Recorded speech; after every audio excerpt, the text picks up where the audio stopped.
break a bone thereof. All the congregation of Israel shall keep it.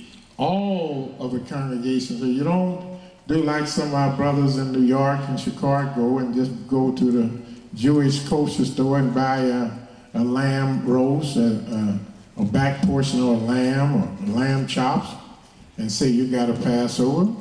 We had to eat and buy the whole thing, a yearling, 1 year old, without blemish, without spot, of a lamb or goats, of the firstlings of our flock, were we to sacrifice.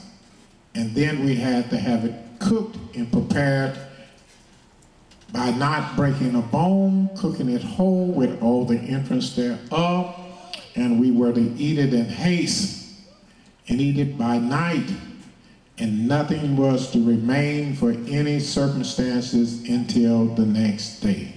Keep reading. Verse 48, and when a stranger shall sojourn with thee. When a stranger is living amongst you that met those specifications, when a stranger sojourn amongst you, and will keep the Passover to Yahweh. And he will keep the Passover to Yahweh. Let all his males be circumcised. Then if he want to keep it, that meant his whole family had to be circumcised. All of the males in his household, all the males in his family had to be circumcised. And then let him come near and keep it. Then let him come near and keep it. And he shall be as one that is born in the land. For no uncircumcised person shall eat thereof. No uncircumcised person shall eat thereof. So not only does this particular law, these ordinances of the Passover, tell us who's going to be allowed to keep the Passover, they tell us who's going to be allowed to keep the Feast of Unleavened Bread, who's going to be allowed to keep the Feast of Weeks, who's allowed to keep the Feast of Tabernacle, who can keep the Day of Atonement, who can keep the weekly Sabbath, and who can keep the Passover, and who was allowed in our midst and in our congregation, period. These same laws dictated that. For if you look in the book of Ezekiel, the 46th chapter,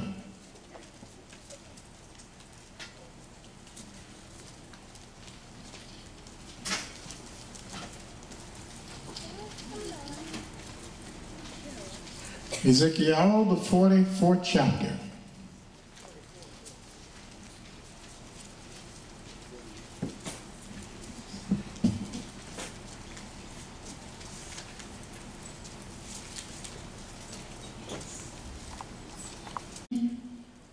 Established, rebuilt, and he tells us the ordinances of the laws that were to govern this great temple. The Creator says in verse 5, and Yah said unto me, Son of man, mark well, and behold with thine eyes, and hear with thine ears, all that I say unto thee. All that I say unto thee. Concerning all the ordinances of the house of Yahweh. And all the laws thereof. Not only the ordinances of the house of Israel, but all the laws thereof. And mark well the entering in of the house, with every going forth of the sanctuary. In other words, exactly how it's going to be ran and who goes in and who comes out. And thou shalt say to the rebellious, even to the house of Israel, Thus saith Yahweh Elohim, O ye house of Israel, let it suffice you of all your abominations, and that ye have brought into my sanctuary strangers, uncircumcised in heart, and uncircumcised in flesh, to be in my sanctuary to pollute it. Even my house. Even my house, said Yah, when ye offer my bread, the fat, and the blood, and they have broken my covenant.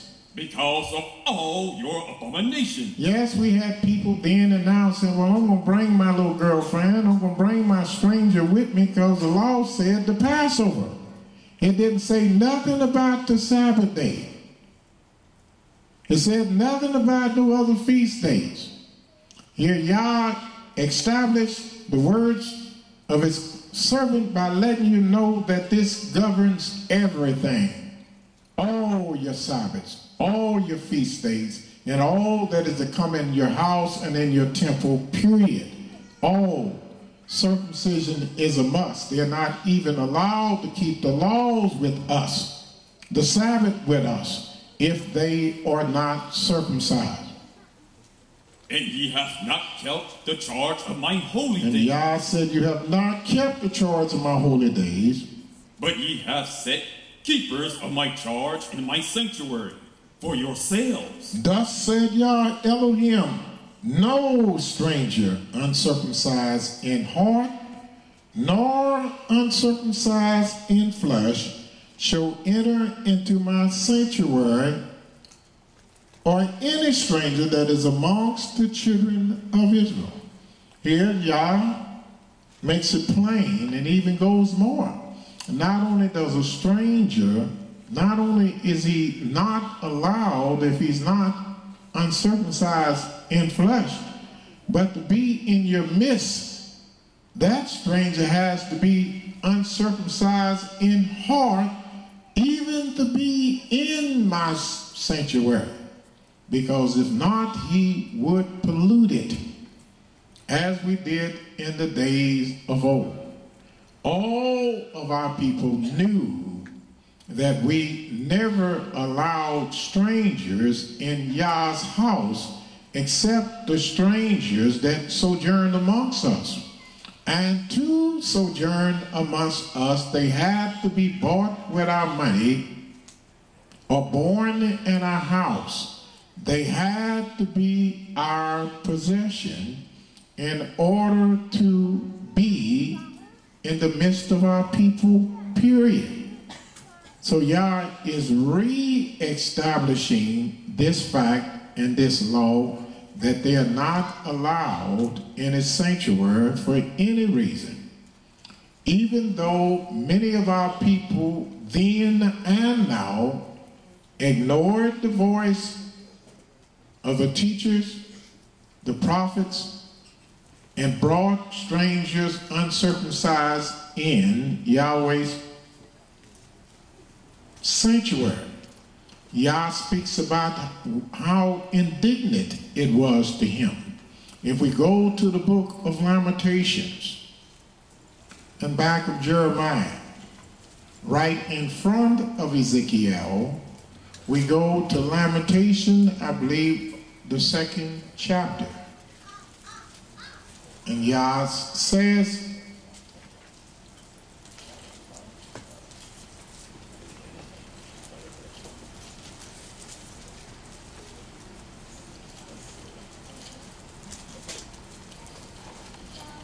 first chapter, here the Creator says in verse 8, Jerusalem has grievously sinned, therefore she is removed. All that honored her despise her, because they have seen her nakedness. Yes, she sided and turned backwards. Her filthiness is in her skirts. She remembered not her last end.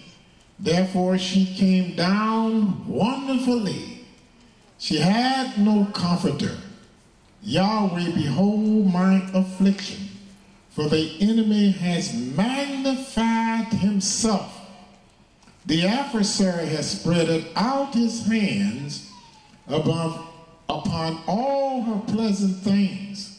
For she has seen that the heathen entered into her sanctuary, whom thou did command that they shall not enter into thy congregation.